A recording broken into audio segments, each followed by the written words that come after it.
In an earlier video in this set of notes, we talked about symmetric encryption and asymmetric encryption. We have covered part of this chart.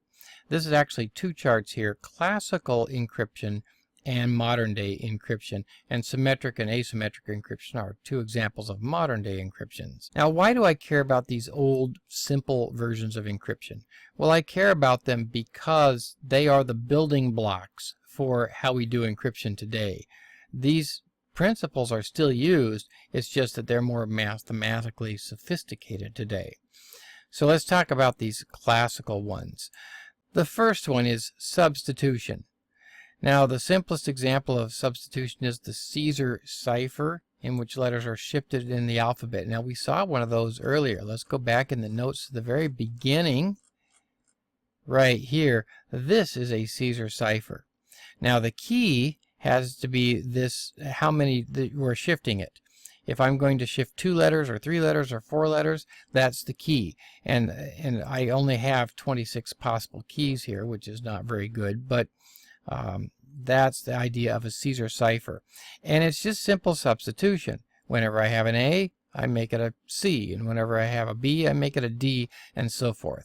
It's just substituting one character for another character. And by the way, the code that we showed up there is also a substitution, but it's not a substitution cipher, it's a code. Transposition. Transposition means I just move the letters around in some way. I can rotate them or move them in some way. Here's, let me see, oh, here we go, attack at dawn. Now what I did here is I just took these first three letters, A, T, T, and I put them at the end.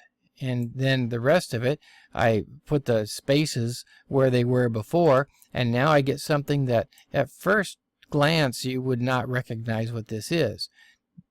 It probably wouldn't take you too long to figure it out, but this would be an example of a transposition cipher. There was another very popular transposition cipher at one time.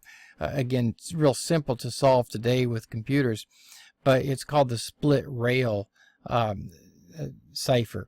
And the split rail worked like this. You just take every other letter, and I'm going to take every other letter here and make it red. So the word, the letter I here, and then the word L over here, and the word N, and then every other letter here is black. So P, A, T, and so on. So I've got every other letter here. This would be red, black, red, black, red, black, red, black, all the way across. Now I'm going to pull all the red ones out, and I'm going to put those at the beginning, and all the black ones out, and I'm going to put those at the end, and put those all back together again, and there's my ciphertext. Kind of clever. Would be difficult if you don't know what it is. It would be difficult for you to figure it out. Of course, computers would figure that out real fast because it's such a basic type of encryption.